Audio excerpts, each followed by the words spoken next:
इसके पहले के वीडियो में मैंने आपको यूएनओ के बारे में कुछ सामान्य बातें बताया था। साथ ही साथ यूएनओ के 6 अंग होते हैं: महासभा, सुरक्षा परिषद, सचिवालय, आर्थिक एवं सामाजिक परिषद, न्यास परिषद। इसके बारे में मैंने चर्चा किया है। यूएनओ के 6 अंगों में से 5 अंगों के बारे में मैंने चर्चा भी किया है और जो पूर्व प्रश्न पत्र में जो आए हुए प्रश्न हैं उनको मैंने सॉल्व भी कराया है, बताया है कि वही आंसर क्यों सही है। आज हमारा टॉपिक है यूएनओ का 6वां और अंतिम अंग और इसका नाम है अंतर्राष्ट्रीय न्यायालय। अंतर्राष्ट्रीय न्यायालय बहुत ही महत्वपूर्ण टॉपिक है यूएनओ के लहजे से, तो इसको बड़े ध्यान से पढ़ना है और बहुत सरल है। आप एक बार इसको सुन लेंगे इस वीडियो को तो आप आने वाले परीक्षाओं में आराम से अपने प्रश्न को कर ले जाएंगे और केवल सुन लेंगे, ध्यान से सुने रहेंगे तो आपकी इतनी समझ हो जाएगी कि बार बार परीक्षाओं के समय हर सब्जेक्ट पढ़ा नहीं जाता, कुछ चीज़ें समझ के आधार पर सॉल्व की जाती हैं, तो आपका समझ इतना हो जाएगा। इस प्रश्न पत्र को सॉल्व करने के पहले, इस प्रश्न पत्र को देखने के पहले मैं अंतर्राष्ट्रीय न्यायालय के बारे में कुछ बातें आपको बताना चाहता हूँ। बड़े ध्यान से आपको सुनना है। पहली बात तो ये है कि जैसे आप देखते हैं कि किसी देश को चलाने के लिए एक विधि होना चाहिए और उस विधि को लागू करवाने के लिए एक व्यवस्थित और सशक्त न्यायपालिका होनी चाहिए। उसी तरीके से जब अंतर्राष्ट्रीय स्तर पर यूएनओ का गठन किया जा रहा था कि अंतर्राष्ट्रीय शांति और सुरक्षा बनाए रखा जाए, तब संयुक्त राष्ट्र चार्टर बनाया गया जो एक व्यवस्थित विधि है। लेकिन इस विधि को लागू करवाने के लिए अगर कोई व्यवस्था न होती तो इस विधि का कोई मतलब नहीं होता। इसीलिए अंतर्राष्ट्रीय स्तर पर न्याय का अंतर्राष्ट्रीय न्यायालय यूएनओ के 6ठे अंग के रूप में स्थापित किया गया है। आपको ध्यान देना है यूएनओ के 6 अंग जो हैं उसमें शुरुआती 5 अंगों के मुख्यालय कहाँ हैं? मुख्यालय है न्यूयॉर्क में, लेकिन अंतर्राष्ट्रीय न्यायालय का मुख्यालय द हेग में है, नीदरलैंड में। और ये भी ध्यान देना है कि जो 6 अंग हैं, चाहे महासभा हो, सुरक्षा परिषद हो, आर्थिक सामाजिक परिषद हो, न्यास परिषद हो, सचिवालय हो, इन सब का गठन 1945 में ही हो गया था। लेकिन अंतर्राष्ट्रीय न्यायालय का गठन कब हुआ है? 1946 में। तो आपको ये भी याद रखना है। यानी अगर आपसे परीक्षा में पूछे कि यूएनओ का गठन कब हुआ, आप आंसर देंगे 1945। क्या देंगे? अगर आपसे पूछे महासभा का गठन कब हुआ या महासभा की स्थापना कब हुई, तब भी आप 1945 कहेंगे। सुरक्षा परिषद की स्थापना कब हुई? 1945 ही आप कहेंगे। अगर आपसे पूछे सचिवालय की स्थापना कब हुई, आप 1945 ही कहेंगे। आर्थिक सामाजिक परिषद 1945 कहेंगे। न्यास परिषद 1945 कहेंगे। लेकिन अगर अंतर्राष्ट्रीय न्यायालय की बात आएगी तो वहाँ आंसर होगा 1946। अंतर्राष्ट्रीय न्यायालय की स्थापना किस वर्ष हुई है? 1946 में। ये आपको एक बात ध्यान देना है। दूसरी बात आपको ध्यान देना है कि जो अंतर्राष्ट्रीय न्यायालय होता है इसमें 15 न्यायाधीश होते हैं। हर न्यायाधीश का कार्यकाल 9 वर्ष होता है। और जो ये एक परंपरा बन गई है कि जो 5 न्यायाधीश होते हैं इसके, वो स्थायी जो देश हैं सुरक्षा परिषद के, उसी में से होता है। यानी यहाँ भी दबदबा स्थायी सदस्यों का ही है, एक तरीके से कह सकते हैं। इसके अलावा आपको ध्यान देना है किसी भी देश का व्यक्ति जो उच्च नैतिक चरित्र वाला हो, जिसके पास विधि का ज्ञान हो, अंतर्राष्ट्रीय विधि का ज्ञान हो और अपने देश में वो अगर उच्च न्यायिक पद धारण करने की योग्यता रखता है तो वो व्यक्ति अंतर्राष्ट्रीय न्यायालय का न्यायाधीश बन सकता है। साथ ही साथ आपको ये भी ध्यान देना है कि जो अंतर्राष्ट्रीय न्यायालय है यह संयुक्त राष्ट्र चार्टर के साथ तो बनाया गया है, लेकिन यह जो अपना निर्णय देता है यह जनरल प्रिंसिपल के आधार से देता है, जो आपस में देशों में कन्वेंशन हुआ रहता है उसके आधार पर देता है। तो ये किसी विधि की पुस्तक से अपना निर्णय नहीं देता है। ठीक है, तो इस तरीके से ये कुछ बातें आपको यहाँ पर ध्यान देनी है। बाकी कुछ बातें मैं जब जैसे जैसे प्रश्न का उत्तर बताता जाऊँगा उसके बारे में चर्चा करता जाऊँगा। बहुत ही इंपॉर्टेंट वीडियो है। आप 1 मिनट भी स्किप करेंगे तो बहुत पछताएंगे। पछताने के पीछे कारण है कि फिर से आपको सुनना पड़ेगा शुरू से, तो इसलिए आप लगातार इस पर बने रहें। अगर आपको वीडियो अच्छा लगता है तो आप लाइक सब्सक्राइब जरूर कर लीजिएगा। अब आगे देखते हैं पहला प्रश्न है, अंतर्राष्ट्रीय न्यायालय का आविर्भाव हुआ था कब? तो ध्यान देना है, अंतर्राष्ट्रीय न्यायालय का आविर्भाव कब हुआ था? 1946 में। अंतर्राष्ट्रीय न्यायालय की आधिकारिक भाषा है क्या? जो यूएनओ की भाषा होगी। मैंने यूएनओ का प्रश्न जब सॉल्व कराया था तो वहाँ बताया था कि यूएनओ की आधिकारिक भाषा है फ्रेंच और अंग्रेजी, तो फ्रेंच और अंग्रेजी इसकी भी भाषा है। अंतर्राष्ट्रीय न्यायालय की भी कार्यकारी भाषा क्या है? फ्रेंच और इंग्लिश, यही आधिकारिक भाषा है। यानी अंतर्राष्ट्रीय न्यायालय में अगर कोई मुकदमा आएगा उसका डिसीजन या तो अंग्रेजी में आएगा या तो किस में आएगा? फ्रेंच भाषा में आएगा। आगे है अगला प्रश्न, न्याय का अंतर्राष्ट्रीय न्यायालय स्थित है कहाँ? द हेग में, नीदरलैंड में। द हेग किस संस्था की स्थापना के लिए विख्यात है? बहुत बार परीक्षाओं में पूछा हुआ है। तो अंतर्राष्ट्रीय न्यायालय के लिए, अंतर्राष्ट्रीय अपराध न्यायालय के लिए, पंचाट का स्थायी न्यायालय के लिए, ये सब न्यायालय के लिए जो है द हेग, यानी अंतर्राष्ट्रीय स्तर पर काफ़ी न्यायालय द हेग में है दोस्तों, ये ध्यान देना है।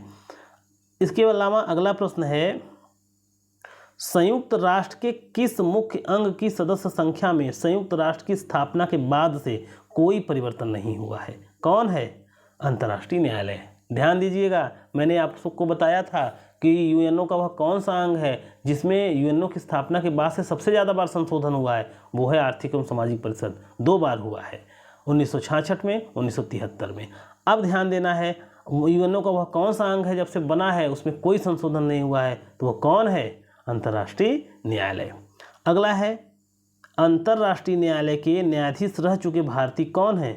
सबसे पहले कौन बने थे? डॉक्टर नगेंद्र सिंह, और अब तक बने हैं दलवीर भंडारी। ध्यान देना है, एक आर एस पाठक का भी नाम आता है, आर एस पाठक, इनका भी नाम आता है, लेकिन ध्यान देना है कि ये जो डॉक्टर नगेंद्र सिंह थे इनका बीच में ही देहांत हो गया था, इन्हीं के जगह पर आर एस पाठक को भेजा गया था। तो आर एस पाठक स्वयं कहीं चयनित नहीं हुए थे, ये नगेंद्र सिंह के जगह ही हुए थे, इसलिए इनका नाम थोड़ा कम आता है, लेकिन बने तो थे, ये ध्यान देना है आपको। अगला है, अंतर्राष्ट्रीय न्यायालय की प्रथम महिला न्यायाधीश कौन थी? तो वो है रोजलिन हिगिंस। कौन है? Rosalyn Higgins. अंतर्राष्ट्रीय न्यायालय की प्रथम महिला न्यायाधीश बनने का गौरव इनको प्राप्त है। आगे आइए देखते हैं अगला प्रश्न,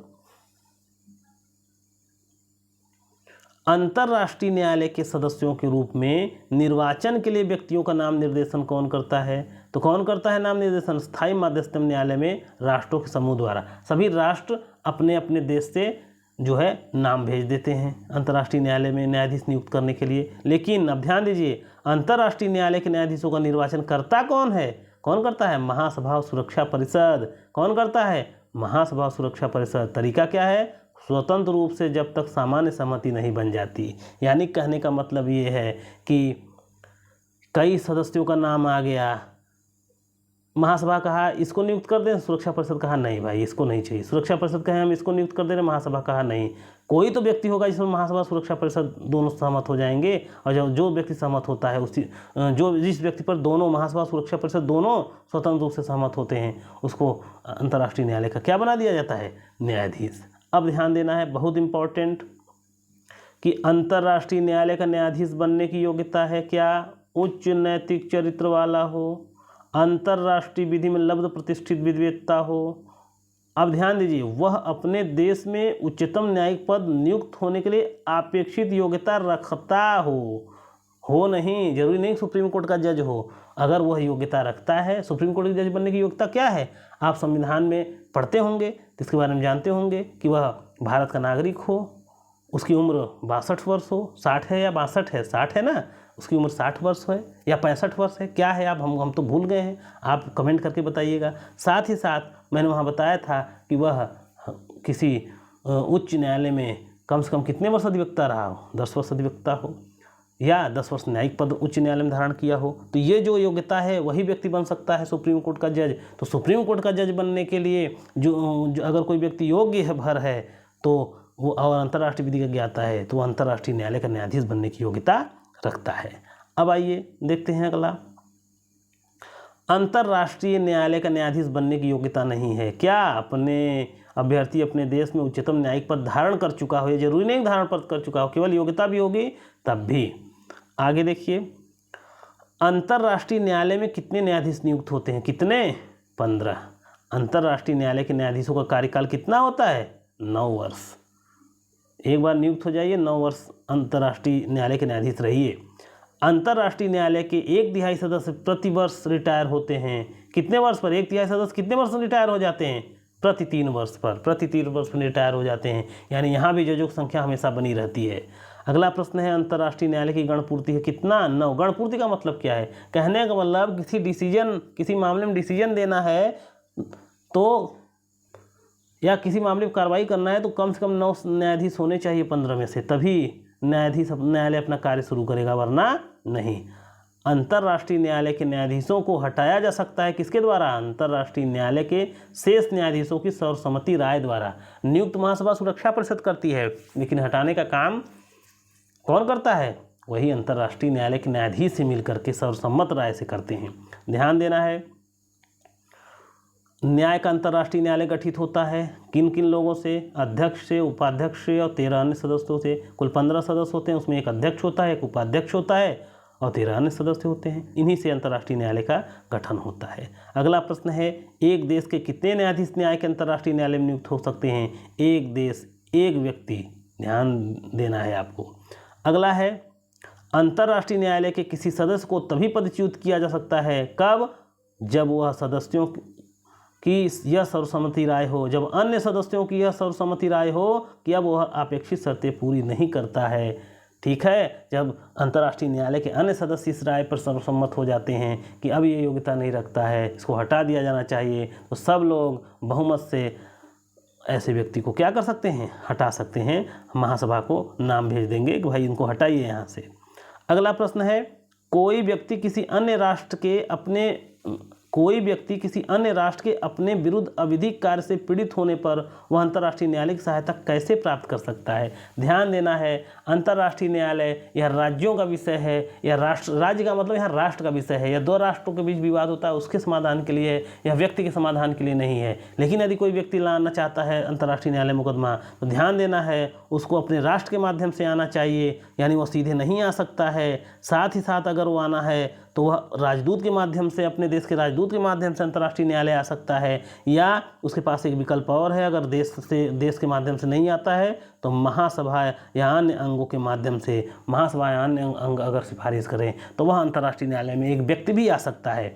लेकिन जो है ये बड़ी पेचीदा जो है कार्य हो जाएगा। अगला प्रश्न है, अंतर्राष्ट्रीय न्यायालय किन विवादों का निपटारा करता है? 2 राष्ट्रों के बीच, या राज्य का मतलब यहाँ ये देश विश्व की बात हो रही है तो 2 राज्य का मतलब 2 देशों के बीच विवाद होगा, उसी का निपटारा यह करता है यूएनओ का ये अंतर्राष्ट्रीय न्यायालय। अगला प्रश्न है, अंतर्राष्ट्रीय न्यायालय के समक्ष एक मामले में निम्नलिखित में से कौन पक्षकार हो सकते हैं? कौन? केवल सदस्य राज्य पक्षकार हो सकते हैं।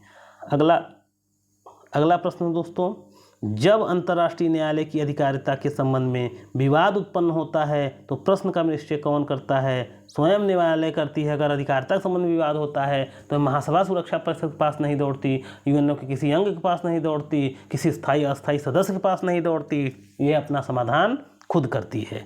आगे ध्यान देना है, अंतर्राष्ट्रीय न्यायालय के निर्णय पर हस्ताक्षर होता है किसका? अध्यक्ष का और निबंधक का, रजिस्ट्रार का। गैर सदस्य भी अंतर्राष्ट्रीय न्यायालय से न्याय मांग सकते हैं? हाँ, मांग सकते हैं, जब सुरक्षा परिषद की संस्तुति पर महासभा कहे कि भाई इनको भी न्याय चाहिए, ये सदस्य नहीं हैं लेकिन फिर भी इनको न्याय दे दो, तब अंतर्राष्ट्रीय न्यायालय उसमें न्याय देने का कार्य करता है। अंतर्राष्ट्रीय न्यायालय में, अगला प्रश्न है, अंतर्राष्ट्रीय न्यायालय में कौन सलाहकारी राय ले सकता है? तो सुरक्षा परिषद संस्तुति पर कौन? महासभा। तो ध्यान देना है, जैसे हमारे उच्चतम न्यायालय से राष्ट्रपति 143 के अंतर्गत परामर्श ले सकते हैं, लेकिन राष्ट्रपति उस परामर्श को मानने के लिए बाध्य नहीं है, उसी तरीके से ये जो हमारा महासभा है सुरक्षा परिषद संस्तुति पर, महासभा भी अंतर्राष्ट्रीय न्यायालय से परामर्श ले सकता है। अगला प्रश्न क्या है, अंतर्राष्ट्रीय न्यायालय की सलाहकारी राय क्या होती है? बंधनकारी होती है कि नहीं? तो सलाह अगर बंधनकारी हो जाएगा तो कौन सलाह लेने जाएगा? तो ये बंधनकारी नहीं होती है। तो ये इतने प्रश्न अंतर्राष्ट्रीय न्यायालय से थे जो बहुत ही महत्वपूर्ण हैं। आप इनको बार बार सुनेंगे, आपको पूरा याद हो जाएगा, और याद जब हो जाएगा तो जब आप परीक्षा में जाएंगे आपकी एक समझ रहेगी, आप आराम से परीक्षा में प्रश्न को सॉल्व कर लेंगे। दोस्तों एक निवेदन है कि आप अगर वीडियो देख रहे हैं, आपने यहाँ तक देख लिया है तो वीडियो को ज़रूर लाइक करें, सब्सक्राइब करें, कमेंट करके अगर कुछ लिख सकते हो तो इससे अच्छा खुशी की बात मेरे लिए कुछ नहीं होगी, लेकिन कुछ करिए ज़रूर दोस्तों, जिससे मुझे भी बल प्राप्त हो सके। नमस्कार।